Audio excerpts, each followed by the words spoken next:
இந்த பூமியில் ஒவ்வொரு மனிதரும் வாழ வேண்டும். அந்த பூமியில் தனக்கென்று ஒரு இடம் வேண்டும்.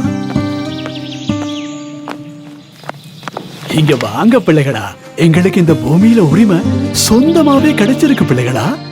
உரித்தற்ற காணி மற்றும் தொடர்மாடிவாசிகள் 20 லட்சம் பேருக்கு சொந்தமாய உறுதி பத்திரங்கள். கேஸ் சிலிண்டருக்கு நீங்கள் அளிக்கும் வாக்கினால் ரணிலினால் இயலும். மேக்ஸ் கிளீனை தரும் 3 கட்டிகளுடனான விம் மேக்ஸ் கட்டி 30 ரூபாய் மேக்ஸ் அமைப்புடன். அனைத்து விதமான பிரச்சனைகளுக்கும் 11 நாட்களில் தீர்வு காண ஸ்ரீ மாரியம்மன் ஜோதிட நிலையம். தொடர்புகளுக்கு 0091 990 816 585 6.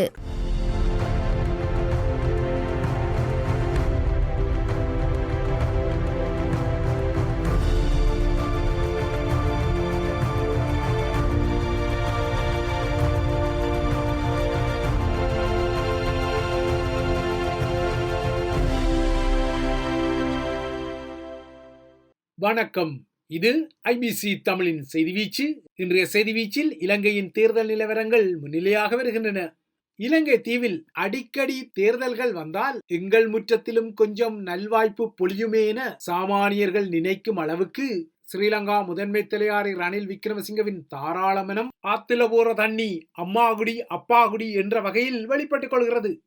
இன்னும் சரியாக 10 நாட்களில் இலங்கை வாக்காளர் பெருமக்கள் தத்தமது கரங்களில் வாக்குச்சீட்டுகளை எடுக்க தயாராக இருந்தாலும் பரப்புரை டமாரங்கள் தேர்தலுக்கு 2 நாட்களுக்கு முன்னரே ஓய்வுக்கு வருவதால் இன்னமும் அந்த டமாரங்கள் ஒலித்துக் கொள்ள சற்றேறக்குரிய ஒரு வார காலமே இருப்பதால் தேர்தல் பரப்புரை பீரங்கிகள் முழங்கிக் கொள்கின்றன. அந்த பீரங்கி முழக்கங்களில் ரணில் மார்க் பரோபகாரங்களும் அள்ளிவிடப்படுகின்றன. இந்த தேர்தல் களத்தில் தனது நிலை 3ஆம் இடத்தில் இருப்பதாக கருத்து கணிப்புகள் வந்த நிலையில் ரணில் தற்போது தனது அம்புரா துணியிலிருந்து தானங்களையும் தனக்கு உதவி செய்யாதவர்களுக்குரிய தண்டங்களையும் தீவிரப்படுத்த தலைப்படுகின்றார். ரணிலின் இந்த தீவிரப்படுத்தலுக்கு மறுபுறத்தே தேர்தல் முடிவுகள் வரட்டும், அதன் பின்னர் இருக்குது சம்பவம் என்ற வகையில் எதிர்த்தரப்பின் கருவுதல்களும் வருகின்றன. அந்த வகையில் தான் இந்த தேர்தலில் வெற்றி பெற்றால் உடனடியாகவே நாடாளுமன்றம் கலைக்கப்படும், தற்போது நாடாளுமன்றத்தில் இருக்கும் சகல மோசடியாளர்களும் உடனடியாகவே வீட்டுக்கு அனுப்பப்படுவார்கள் என அனுரகுமார திசாநாயக்காவின் கருவுதல் வெளிப்பட்டுள்ளது. எதிர்வரும் 21ஆம் தேதி தேசிய மக்கள் சக்தியிடம் நாடு ஒப்படைக்கப்பட்டதும் சம்பவங்கள் ஒவ்வொன்றாக ஆரம்பிக்கப்படும் எனவும் அனுரகுமார குறிப்பிடுகிறார். குறிப்பாக 22ஆம் தேதி தேர்தல் முடிவுகள் வெளியானதும் 1 மணி நேரத்தை கூட வீணாக்க மாட்டோம் என சிங்கள மகா ஜனதாவுக்கு உறுதியை அளித்த அனுரகுமார திசாநாயக்கா உடனடியாக தான் அரசு தலைவராக அன்றே சத்திய பிரமாணம் செய்து கொள்ளப் போவதாகவும் அவ்வாறாக சத்திய பிரமாணம் செய்து கொண்டவுடன் உடனடியாக நாடாளுமன்றத்தை கலைத்து ரணிலுக்கு சம்பவம் செய்ய போவதாகவும் அவரது கோபம் கொப்பளிக்கிறது. தற்போது நாடாளுமன்றத்தில் உள்ள திருடர்கள், குற்றவாளிகள், மோசடிக்காரர்கள் மேலதிகமாக ஒரு நாள் கூட அந்த அரங்கில் அங்கம் வகிப்பதை தாங்கள் அனுமதிக்க போவதில்லை என்பது ஜேவிபி உள்ளுடன் கொண்ட தேசிய மக்கள் சக்தியின் சூளுரையாக வந்தது. அத்துடன் நாடாளுமன்ற உறுப்பினர்களின் ஓய்வூதியத்தை மீளெடுப்பதும் தற்போது அமைச்சு பொறுப்புகளில் உள்ளவர்களின் அரச வதிவிடங்களை பறிப்பதும் தமது அமைச்சரவையின் முதல் நகர்வு எனவும் அனுரகுமாரவின் சூளுரை நீட்சியுற்றது. அனுரகுமாரவின் சூளுரை இவ்வாறு வெளிப்பட இதற்கு மறுபுறமாக ரணில் மார்க்கின் பரோபகாரங்கள் வெளிப்படுத்தப்படுகின்றன. அந்த வகையில் நேற்று முதல் பால்மாவின் விலை குறைக்கப்பட்டுள்ளது. அதேபோல மலையக மக்களின் வாக்குகளை பெற்றுக்கொள்ளும் வகையில் பெருந்தோட்ட தொழிலாளர்களுக்கு நேற்று முதல் தினசரி 1350 ரூபாய் அடிப்படை வேதனம் என்ற செய்தியும் கூறப்பட்டுள்ளது.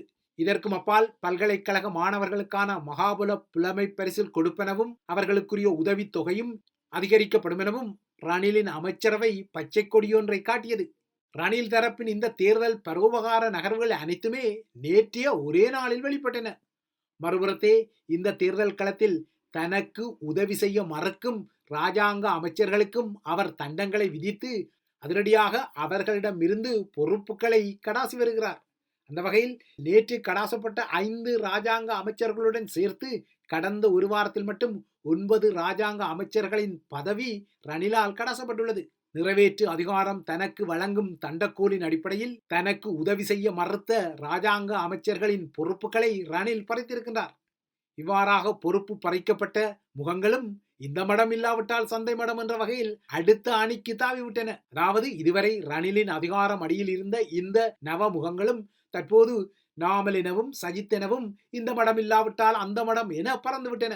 இதில் திரையில் மட்டுமல்ல அரசியலிலும் தனக்கு நன்றாக நடிக்க தெரியும் என காட்டிய நடிகை கீதா குமாரசிங்க தற்போது சஜித் பிரேமதாசாவுடன் இணைந்து விட்டார். இவ்வாறாக தான தண்டங்களை வெளிப்படுத்தும் ரணில் பரப்புரை மேடைகளில் சாம பேதங்களை சமகாலத்தில் எடுத்து விடுகிறார். அந்த வகையில் சஜித் பிரேமதாசா அல்லது அனுரகுமார திசாநாயக்காவின் அரசியல் எதிர்காலத்துக்காக அல்லாமல் தமிழ் மக்கள் தமக்கும் தமது சந்ததியின் எதிர்காலத்தை நினைத்து 21ஆம் தேதி வாக்களிக்க வேண்டும் என ரணில் நேற்று கிளிநொச்சியில் கதை சொன்னார். நாட்டின் பொருளாதார வீழ்ச்சியால் மக்கள் பட்ட துன்பத்தை போக்க சஜித்தோ அல்லது அனுரவோ முன்வரவில்லை எனவும் மாறாக நாட்டை சீர்குலைக்கவே அவர்கள் முயன்றதான பழைய பல்லவியையும் அவர் கிளிநொச்சியில் ஒப்புவித்தார். கிளிநொச்சியை இலங்கையின் மிகச்சிறந்த விவசாய மையமாக மாற்றப் போவதாக குறிப்பிட்ட ரணில் பரந்தன், காங்கேசந்துறை, மாங்குளம் ஆகிய இடங்களில் புதிய முதலீட்டு வலயங்கள் வெறும் எனவும் கிளிநொச்சியில் ஆசை காட்டினார். அத்துடன் பெரியனரான இந்தியா விரும்பிக் கொள்வது போல இலங்கையில் சூரிய சக்தி மூலம் அபரிமிதமான மின்சாரத்தை உற்பத்தி செய்து அதனை பெரியனருக்கே விற்பனை செய்ய போவதாகவும் அவர் அங்கு குறிப்பிட்டார். கடந்த வார இறுதியில் யாழ்ப்பாணத்துக்கு சென்ற ரணில் விக்ரமசிங்க நேற்று மீண்டும் வடக்கின் கிளிநொச்சிக்கு சென்றவை நிச்சயமாக தமிழரசு கட்சியால் குழம்பியுள்ள தமிழரின் வாக்குரிமை சார்ந்த தீர்மான சக்தியில் இயன்றவரை தனக்கு ஆதாயம் தேடும் நகர்வே தவிர அதில் வேறொன்றுமே இல்லை. ரணிலை பொறுத்தவரை என்னதான் சூமோ அணி சஜித்துக்கு வாக்கு போடுங்கள் என தமிழ் மக்களிடம் கோரிக்கைகளை விடுத்துக் கொண்டாலும் தேர்தல் விஞ்ஞாபனங்களை ஆய்வு செய்து எதிர்வரும் 15ஆம் தேதி தமிழரசு கட்சி அறிக்கை ஒன்றை வெளியிட உள்ளதாக கட்சியின் தலைவர் மாவை சேனாதிராஜா நேற்றும் கதை சொல்லிக் கொண்டாலும் தனக்கும் வடக்கில் முக்கியமான வாக்கு அவிர்ப்பாகம் கிட்டும் என நம்பி கையுடன் ரணில் நிற்கிறார். இதற்கிடையே அண்மைய நாட்களில் சனம்வாதம் சனம் பித்தம் என குழப்பகரமான கருத்துக்களை வெளியிடும் மாவை சேனாதிராஜாவிடம் இந்த குழப்பம் குறித்து அவரிடமே நேற்று ஊடகர்கள் வினவிய போது தான் அவ்வாறாக மாறுபட்ட கருத்துக்களை கூறவில்லை என அவர் சமாளித்துக் கொண்டார். அத்துடன் எதிர்வரும் 14ஆம் தேதி தமிழரசு கட்சியிலிருந்து வெளிப்படுவதே கட்சியின் இறுதி முடிவு என்றார். அதாவது மீண்டும் மாவை சேனாதிராஜா சஜித் நிலைப்பாட்டுக்கு தாவப் போகின்றார் என்பதை இந்த கருத்து ஓரளவுக்கு அறிகுறியாக காட்டியுள்ளது. எனினும் தென்னிலங்கை தேர்தல் விஞ்ஞாபனங்களை ஆய்வு செய்யும் தமிழரசு கட்சியின் சோ கோல்ட் ஆய்வுக்குழு நேற்று தமக்கிடையில் 3 மணி நேரமாக பேச்சுக்களை நடத்தியது. தமிழரசு கட்சி இவ்வாறாக சஜித் ஆதரவு நிலை எடுக்க சஜித் பிரேமதாசாவின் அணி வடமராட்சியில் நேற்று பங்கேற்க இருந்த பரப்புரை கூட்டம் இறுதி நேரத்தில் மீளெடுக்கப்பட்ட நகர்வும் நடந்தது. ரணில் ஆதரவு நாடாளுமன்ற உறுப்பினர் அங்கஜனின் தந்தையார் ராமநாதன் செய்த நகர்வுகளால் இந்த கசப்பான அனுபவத்தை சஜித் அணி எதிர்நோக்கியது. சஜித் அணியின் பரப்புரை கூட்டம் நடைபெற திட்டமிட்ட விளையாட்டு மைதானத்தின் நுழைவு கதவுகளை ராமநாதன் பலவந்தமாக பூட்டி கொண்டதால் சஜித் தரப்பு கூட்டத்தை ஒழுங்கு செய்த ராமநாதனின் சகோதரனான ராஜன் என்பவருக்கு சீற்றம் பெற 2 தரப்பினருமே முருகல் பட்டுக் கொண்டனர். அதாவது சஜித் பிரேமதாசாவுக்கு காவடி தூக்குவதா இல்லையா என்பதில் ஒரு குடும்ப சண்டையே நெல்லியடி மைதானத்தை மையப்படுத்தி நேற்று நடந்தது. இறுதியில் சஜித் ஆதரவு தரப்பு மைதானத்தின் நுழைவாசல் கதவுகளை பலவந்தமாக உடைத்து திறந்தாலும் குறித்த பரப்புரை கூட்டத்திற்கு போதிய ஆட்கள் சேரவில்லை என்பதால் அது இறுதியில் மீளெடுக்கப்பட்டதாக கூறப்பட்டது.